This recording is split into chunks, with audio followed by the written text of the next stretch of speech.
that big fat butt. Wiggle, wiggle, wiggle. Wiggle, wiggle, wiggle. Wiggle, wiggle, wiggle. Just a little bit. Buenas tardes, profesora. Hoy voy a hablar sobre el teatro en el exilio, el drama escénico de la dramaturgia desterrada. El teatro es, por su propia naturaleza, un arte social. El exilio fue para la continuidad de nuestra tradición escénica un hecho radicalmente dramático. Al faltarle sus escenarios y su total posibilidad de contacto con su público. El drama de nuestra dramaturgia desterrada implica, por tanto, problemas no solo de lugar y tiempo, sino también de público. Veamos sus etapas. Ahora pasaré a hablar de la primera etapa, un teatro en el exilio. Acaba la guerra civil y fallecen Lorca y Valle Inclán. Madrid y Barcelona dejan de ser las capitales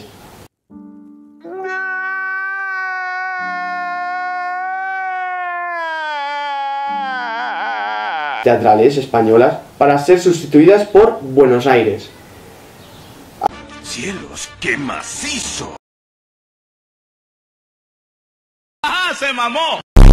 Alejandro Casona, ya en el exilio, continúa con la línea estética y temática iniciada antes de la guerra. Sus obras, bien escritas y estructuradas, entrecruzan el mundo de la realidad y de la fantasía.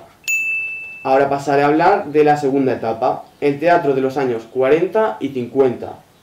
Ahora en España triunfa el teatro de evasión, dedicado a la burguesía, que solo quiere divertirse. Así podemos distinguir la comedia burguesa y el teatro del humor. La comedia burguesa. Se trata de un tipo de alta comedia. Sus personajes pertenecen a la clase burguesa y urbana, enredados en asuntos matrimoniales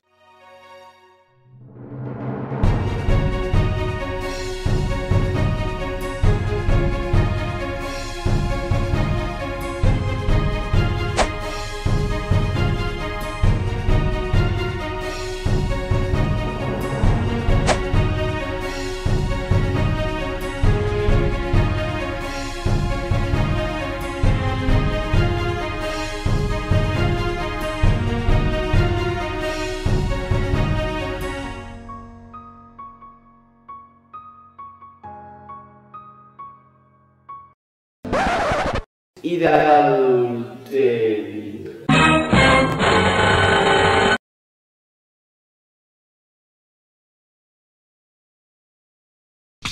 Seré tu amante. Joselito. Joselito.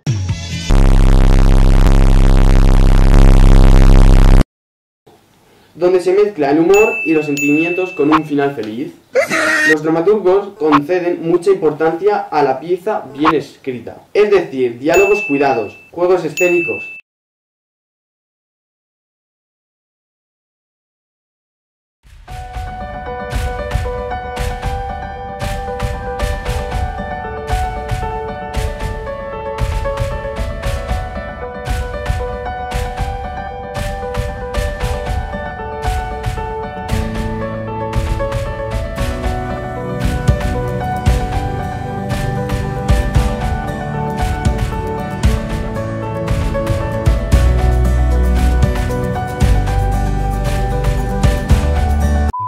Etcétera. Su mayor representante es Jacinto Benavente. Ahora, el teatro del humor.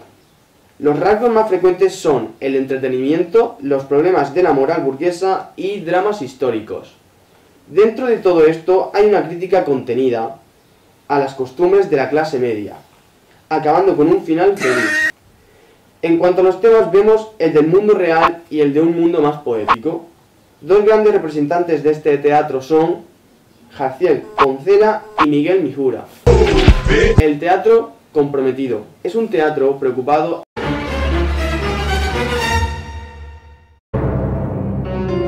e inconformista, que lleva a la escena los problemas existenciales. Se requiere dar testimonio de la injusticia social. Muchas de estas obras no llegan al público por la censura.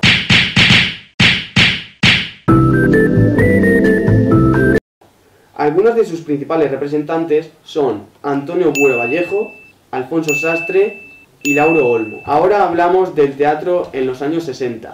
Desde los años 60 y sobre todo de los años 70, la apertura de la censura franquista permite la entrada de corrientes europeas que influyeron mucho en el teatro. Teatro del absurdo. Este teatro está vinculado al existencialismo. Intenta plasmar lo absurdo de la existencia humana mediante situaciones incoherentes y un lenguaje ilógico. Teatro de la crueldad. Esta tendencia concibe la obra como espectáculo total en la que se integran manifestaciones diferentes al arte. Intenta provocar al espectador. Teatro pobre. Apuesta por la desnudez de la escena y por ¡Oh! ¡Más despacio! ¡Velocista! apoyar el espectáculo en la expresividad del actor. Se rompe la barrera entre el espectador y los actores, porque a veces se representa en la calle en escenarios circulares. Se orienta la representación al debate y a la reflexión y a la catarsis, transformación individual o colectiva. Aquí destacan Fernando Raval y Francisco Nieva. Ahora pasaré a hablar del teatro en el exilio y el representante que yo mismo he escogido, Alejandro Casona.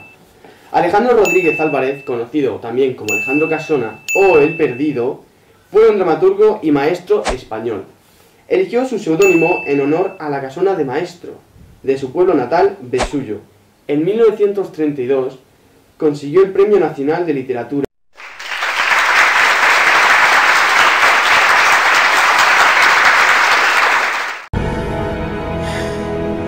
Es bellísimo. Por Flor de Leyendas, una colección de lecturas para jóvenes ilustrada por Rivero Gil. Al año siguiente se le concede el premio Lope de Vega del Ayuntamiento de Madrid.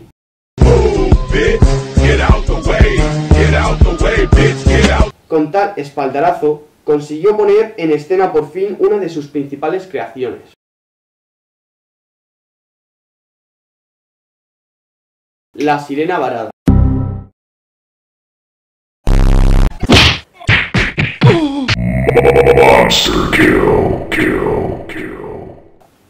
Pieza antinaturalista, definidora ya de su estilo poético a la par que misterioso. Exiliado en un principio en México, tras un éxodo por Costa Rica, Venezuela, Perú, Colombia y Cuba, se estableció finalmente en Buenos Aires, Argentina, en 1939. Regresó a España en 1962 y murió el 17 de septiembre de 1965 en Madrid. De su obra citaremos La barca sin pescador. Es una obra teatral en 3 actos de género fantástico en la que, a cambio de la vida de un pescador noruego, un industrial arruinado entrega su alma al diablo.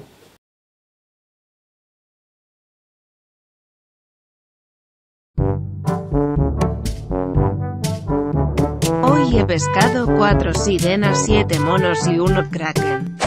Oh caramba, me asustaste. Eres realmente Un esperpento. Vine a decirte que tu vida será mía.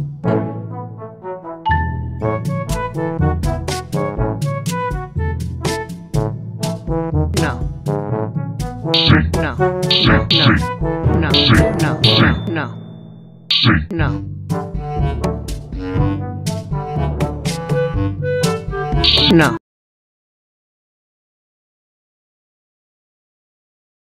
Y esto se va a controlar.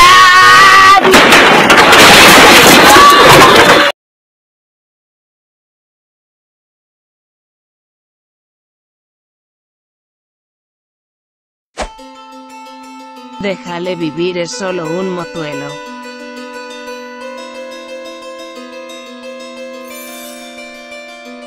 ¿Qué me das a cambio de su vida?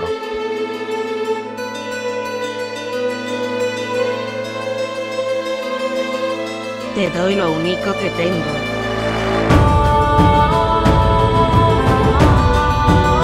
Mi alma. Está bien.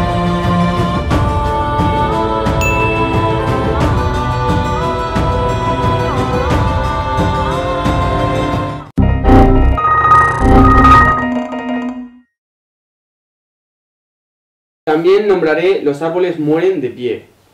Combina la realidad y la fantasía. Es una obra que pasa por la emoción, la risa, la ternura y el drama. Abuelo tenía un nieto desalmado al que tuvo que echar de la casa, hecho que ocultó a su esposa. Desde entonces, él mismo se hacía llegar cartas que en teoría se las mandaba su nieto a la abuela, su esposa.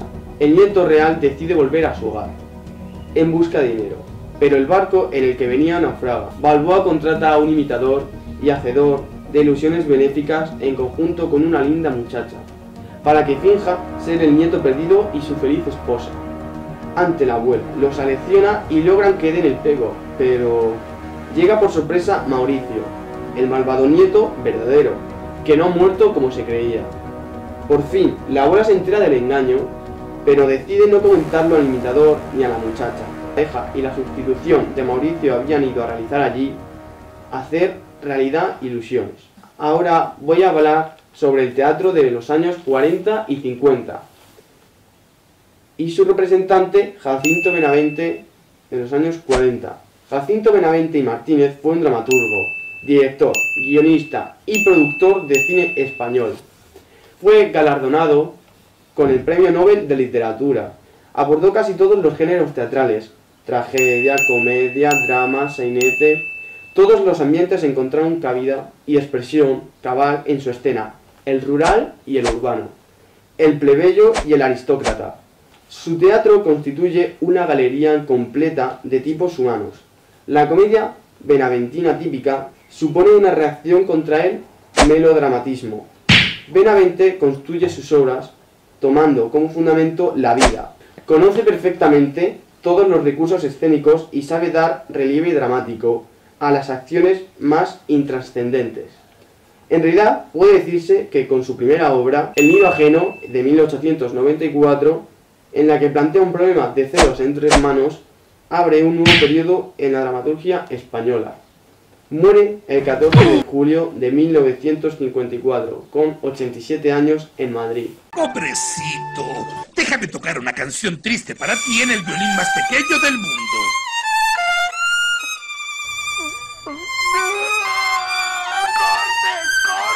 De sus obras citaremos Los intereses creados. Esta obra es una comedia burguesa que refleja la influencia de la comedia del arte italiana, por lo que gozó del agrado de la clase burguesa y el público en general. Su título se debió al contenido de la misma, ya que Leandro y Crispín, sus protagonistas, a través de sus mentiras y engaños, fueron creando sus intereses, puesto que ellos eran dos pícaros que no tenían nada de dinero y habían tramado un plan para hacerse ricos, lo cual consiguen al final de la trama. Y para acabar, en el teatro de los años 40 y 50 voy a hablar sobre Miguel Miura. Fue un escritor, historietista y periodista español. Arriba España, hostia. En sus obras se refleja el intento por ocultar el pesimismo y el desencanto con la sociedad. Anticipa el teatro del absurdo por las situaciones lógicas y la falta de coherencia en el discurso. Murió el 28 de octubre de 1977 con 72 años en Madrid. Ahora pasaré a hablar sobre su obra Tres sombreros de copa. Es una comedia que figura entre las más destacadas del teatro español del siglo XX y que suponía una renovación del género, incorporando elementos que más adelante se encuentran en el teatro del absurdo. Principalmente por ella, a su autor, se le ha considerado uno de los mejores comediógrafos del teatro español del siglo XX.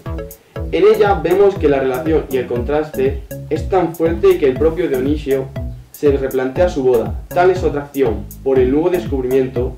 Sin embargo, finalmente acaba por resignarse a su destino ya definido y termina por casarse tal como tenía previsto.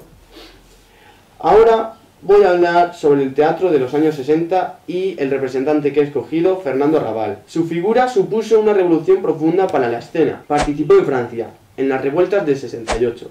La revolución del drama para Arrabal fue evolucionando desde los años 50 hasta llegar a la idea del teatro pánico, idea de la que luego se alejaría, es un tipo de teatro en el que se integra la influencia de Valle Inclán. De sus obras voy a citar Picnic o Picnic, en el campo de batalla. Con un largo proceso de creación entre 1952 y 1956, es un claro alegato contra la guerra. Es una mezcla de humor y de tragedia. En la actualidad se sigue representando en todo el mundo, para evidenciar lo absurdo de la guerra sorda, según Arrabal. La obra cuenta de manera absurda cómo un matrimonio decide ir a la guerra y visitar a su hijo y proponerle un día de campo en el frente de batalla. Luego aparecerá un soldado enemigo, el cual se unirá a este picnic de manera amistosa y empezarán a comentar lo que pasa en la guerra, llegando a una conclusión de que ninguno de ellos quiere estar ahí. Buscan soluciones para acabar con este absurdo conflicto. Felices con sus ideas y con la intención de regresar a casa, son asesinados por culpa de la batalla, que empieza a hacer furor en donde ellos se encontraban.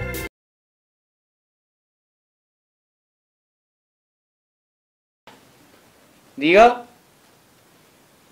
Diga. A sus órdenes, mi capitán. En efecto, soy yo, centinela de la cota 47. Sin novedad, mi capitán. Perdone, mi capitán, ¿cuánto empieza otra vez la batalla? ¿Y las bombas, cuándo las tiro?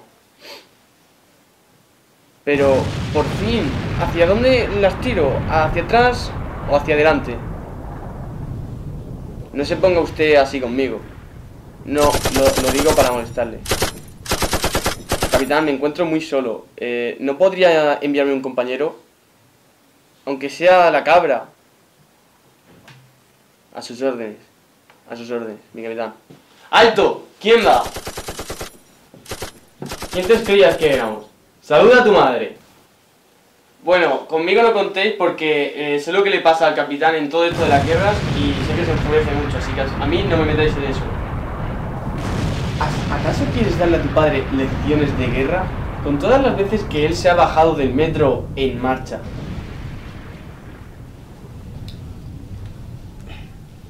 Yo le contaré un par de cosas a ese capitán. Y si comienza otra vez la batalla, ¿te piensas que me voy a asustar? En peores me he visto. Me he tenido que arrastrar por el suelo haciendo eso de las maniobras. ¿Y las orejas qué? Seguro ni te las has lavado. Hemos pensado en venir a visitarte porque esto de tanta guerra seguramente era muy aburrido para ti. Lo más seguro es que ni hayas matado a casi nadie. Con lo malo que eres, seguro has estado apuntando sin mirar, con los ojos cerrados. ¿Cuándo? ¿Dónde? Pues estos días de guerra. ¿Qué pasa? ¡Manos arriba! Por favor, no me haga mucho daño. De verdad, no me haga daño. Hijo, anda, no seas burro, no mates al prisionero. ¿Eso es lo que yo te he enseñado? No, lo había hecho sin mala intención. Papá, hazme una foto con el prisionero. Bueno, ¿y qué hacemos ahora con el prisionero? ¿Cuántas veces te he repetido que hay que ser bueno con todo el mundo? Lo podemos invitar a comer. ¿Qué te parece? Por mí no hay ningún inconveniente.